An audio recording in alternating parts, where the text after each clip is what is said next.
Start when you got there. What did you see? What went through your head as you assessed the situation and determined what to do? Sure. So we had an excellent response time. We were actually out on the streets assisting our other ambulance with another call. So when the call came in, we had a very quick response. We were already in the truck, took off that direction, realized the nature of what we were dealing with, not a normal call for us. The fire department was already responding, had a police officer, multiple officers in front of us. So we had arrived at one police officer that pulled up right in front of us, realized that we had a car out in the lake. You can still see the headlights on underneath the water.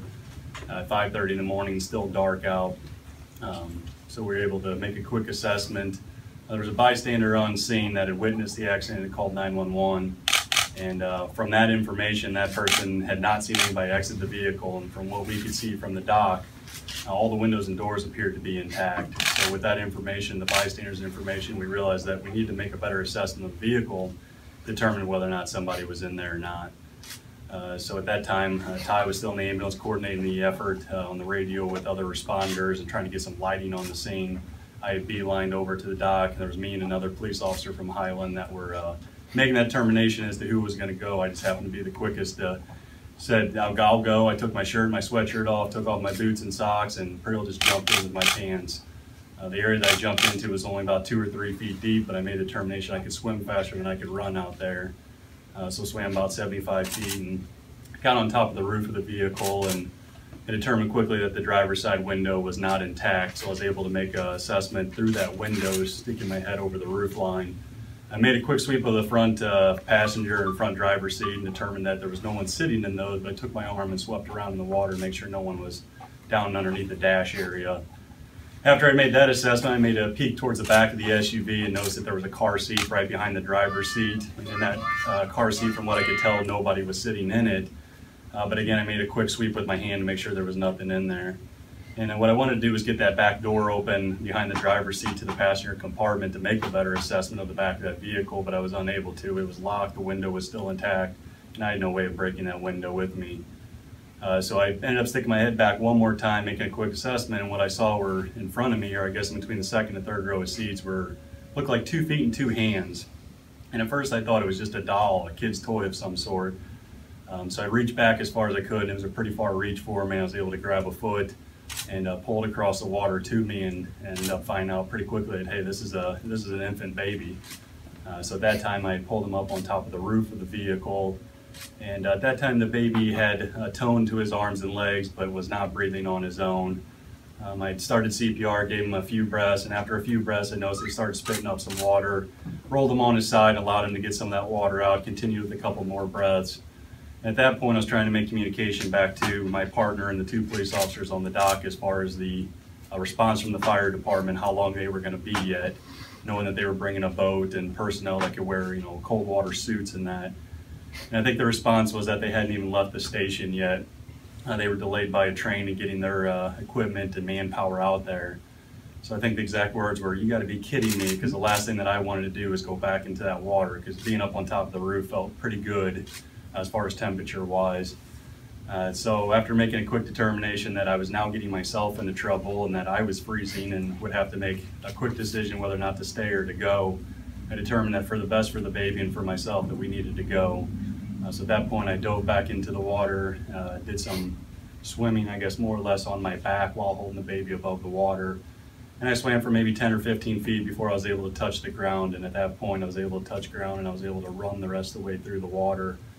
And at the dock, handed the baby off to one of our police officers and Ty, and they rushed him over to the ambulance. And at that point, I believe the baby was breathing. More or less treatment in the ambulance was just supportive care. Ty had corresponded with the helicopter to get it available for transport to St. Louis. And then mostly our efforts were just warming the baby and supportive care from that point. So. Was the baby secured in the seat, or the baby was not? The child seat appeared to be secured to the seat. However, the baby was not in the car seat. The baby was floating between the second and third row seats on top of the water. And we heard something about not much airspace left by the time. Yeah, I'd say somewhere between 8 and 10 inches of airspace inside that vehicle. That water was about halfway up the windshield. Again, windshield wipers going, headlights still on. So. People are calling you a hero. How are you handling that? I don't know about that. Just right place, right time. It was either me or the police officer that were going in. Todd, From the shore, we had good information that there was likely someone inside there. No one came out of there. All the windows and doors intact. Tells me nobody was ejected. We had to get a better assessment of that situation. Todd, you said that you did one sweep, but looked around inside the SUV. It was that second time that you looked around that you saw those feet and those hands. Tell me about how glad you are that you made a second sweep. Tell me about your thought process looking back down. Well, with any training, any vehicle accident scene that we go on, we want to get a good sweep of everything all the way around the vehicle, on top of it, underneath it. So just because no one was in the driver's seat or passenger seat, which likely we would find them at, we always, as the fire department, ensure that the entire vehicle is clear by the time we're done. Now, could I make a better assessment of the absolute back of that vehicle, around the vehicle? It was dark, it was cold, it was absolute worst conditions possible, but did make that quick determination that there's a car seat here, which gives me a high likelihood there's always a potential that there's a baby involved with that. So again, I had poor access to the vehicle. I didn't have a way to break the window, couldn't get the doors unlocked. I was literally reaching to grab that baby's foot. So, Can we know your age and how long you've been with the department? 31 years old, been with the department 8 years. Do you have children of your own? I do. I have 2 little boys myself. Did that come to mind? Not necessarily, no. The chief was telling us that, you know, given all that happened yesterday, that you guys, this is such good news, but then again, there's so much that you guys are kind of struggling with, just knowing all the bad stuff that happened yesterday. Can you kind of put it into context for us about how you're feeling a day after? I mean, I feel pretty good. There's obviously a lot more publicity than what we realized there would be. We didn't know the later story until hours after it. You know, we were just handling our call, and obviously the department handled their call. So, but it is definitely good news, hopefully for the family, that with all the bad news that they have, that they know at least all the children are now in good condition. Mr. Barr, can you tell us what went through your mind that day and what happened? What through my mind was a lot. We were actually already in the ambulance when the call came out, because we were actually going to assist our other ambulance on a call. And we're en route, and me and Todd were talking, and he actually said, en route to the call, hey, I'm gonna get in if we have to. So we kind of knew going in that I was gonna stay on the dry side and take care of things in that standpoint, and I was gonna get in if necessary. Our police arrived a little bit before us, told us there was a vehicle in there, so it kind of brings it up even a little bit more once you confirm there is a vehicle. And so once we got on scene, Todd went around to the dock, and I was trying to do an assessment from the ambulance and call the necessary resources. Once Todd got in the water, I went over to the dock. My number one concern, honestly, once Todd got in the water, was actually Todd. I could care less at that point in time if there was a person in the vehicle. I cared about my partner. I knew he was in that water. Once he did come out with a baby, now all of a sudden my concern came to that baby.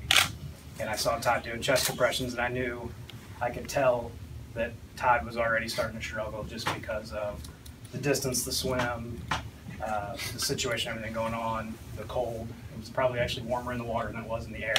Once he got out all wet in that area, he was probably pretty cold. So I was worried about him making the swim back. I was worried about him making it back.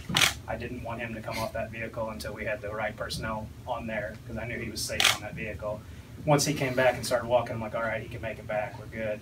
Handed the baby over to one of the police officers, got in the ambulance, did some chest compressions, because in the process of Todd coming back out, being so cold, the child was again not breathing. Did some chest compressions, some ventilations, about a minute in the ambulance, drying him off, opened some warm packs, warmed the baby, did those things.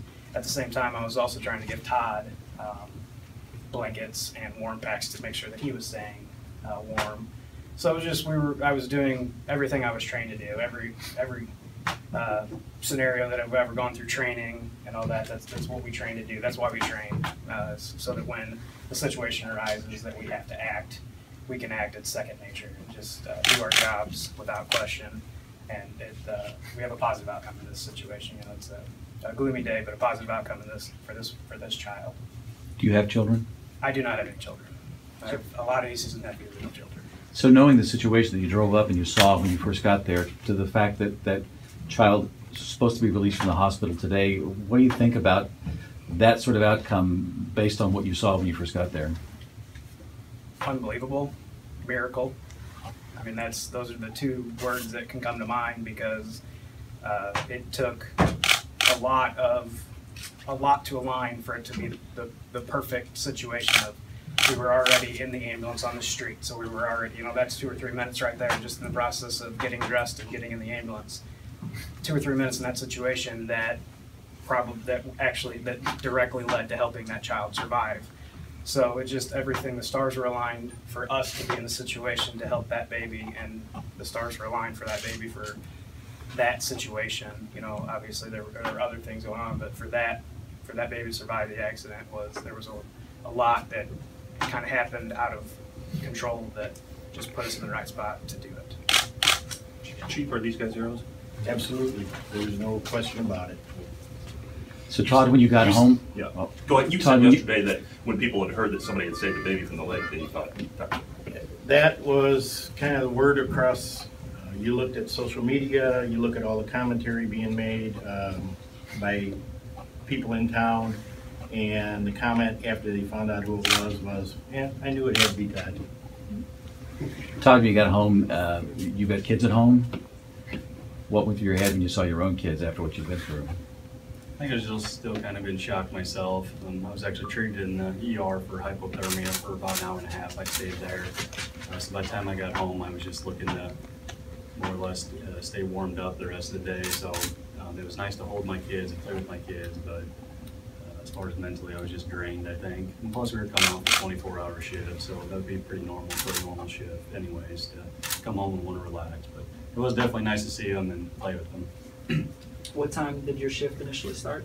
7 a.m. the day before, and this call went out at 5:30 the next morning, so an hour and a half before we should have gotten off work. I'm sorry, who was stuck with the train that was coming to support you? The fire department response was delayed with their ice suits, and they've got an inflatable boat. Because the train tracks run right through there. Yes. You guys, do you get stuck sometimes that way as well? Well, sometimes we do, but not this morning. Not that one. Yes. So I guess I'm getting at is that you were saying it was helpful that you guys were already out on the call. Oh, absolutely. Were you already on the right side of the tracks too, or? No, we had to cross the tracks. We're Okay. actually on the south side of Highland. This was on the north side, but still a 3-4 minute response at most, so pretty good for us, the large area that we cover. And I think we saw too, 7 minutes was all we were on scene. So from the time of arrival to the time we were heading to the hospital, 7 minutes, so it was pretty impressive. Why did you guys choose this line of work, just kind of briefly? What made you want to be into Obviously, I think it's rewarding.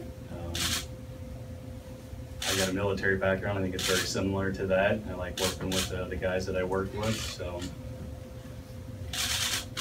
I can say when I was a little kid, I would call myself an ambulance chaser. I was always one that anytime I saw something going out, I always tried to go and see what was going. So it's something that I've always was interested in. I went to college, got a degree in criminal justice, pursued a little bit in the police side, but figured out my calling was actually on the EMS side. And started working on the volunteer fire department here and got on the EMS. It's just a passion. I think everybody here, both us three sitting here, plus everybody else that works here, all have the passion, and it's just something that's hard to really describe. It's just something that's in you that drives you to want to help other people. Did you both grow up around here? Yeah, we both went to Highland High School. Did you swim in high school? I did not. I'm actually a distance runner by trade, I guess. So, but swimming's not out of the question.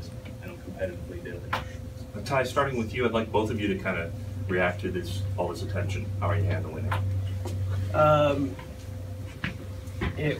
It was a little bit weird almost yesterday of seeing all the attention, just because we do this every day, and obviously we don't have calls of this caliber every day, but we help people every day. We save lives every day, and they're not in the media, and that's not what we do. We don't do this to get this media accolade. Really, both of us would rather not be here talking to you guys, honestly. This is not why we do this. We don't do this to stand in front of cameras. We do this because the people we help, the people that are in our care. Todd, same thing. I just want to say it's nice to kind of give credit to all fire, EMS, and law enforcement. There's people that are around the clock that do this job to protect other people. So obviously call us if you need us. Same thing, you're not comfortable with the spotlight? I'm ready to go back to work on my normal shift and things get back to normalcy. Had you ever been in like not a non-draining situation? No, I mean, I've done a polar plunge before, but that's been years ago, so the older I get, the less that I like to do that. So when you were swimming out in that ice cold water, what was going exactly through your mind? So I'm actually glad you asked that, because I can remember two, I guess, thoughts that have kind of stuck with me, is that when I jumped in that water, naturally there's that cold shock there, but I had to swim quite a distance to get to that car, and when I got halfway there, I was thoroughly thinking to myself, this is a terrible decision, and I really just need to turn around and go back to the dock because I'm going to get myself into a lot of trouble. At that point, though, I was committed. I was already wet. I was already cold. I'm already halfway there, but there was a split second in my mind where I thought, you really just need to quit what you're doing and turn around. And now looking back, I'm darn glad that we continued all the way to the car. And as I said, you look at, the degrees outside is 29 degrees, water temperature 45 degrees, kind of the numbers that I've heard. But being outside of that water and on the roof of that car actually felt somewhat comfortable.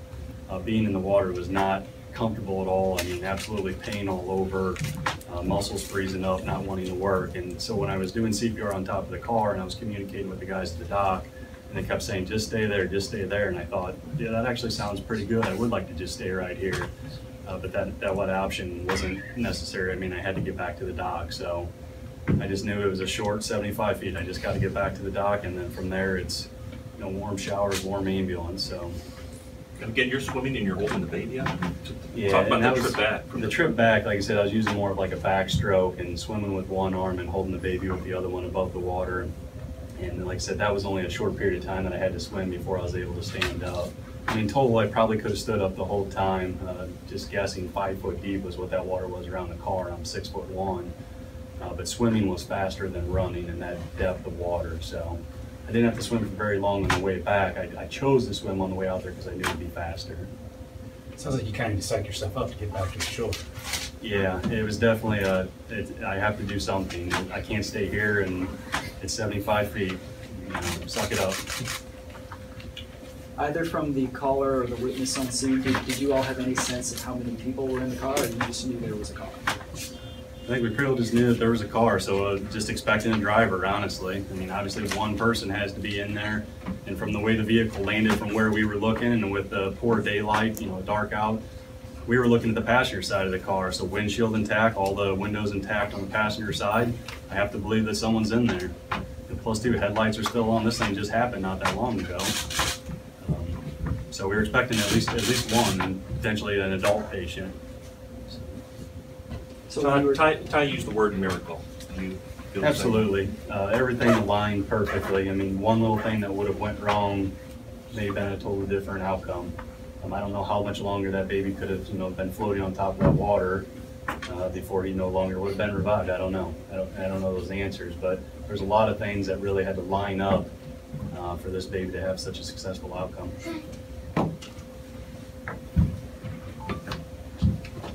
Thank you, gentlemen. Ty, can you tell us your age and how long you've been with the I am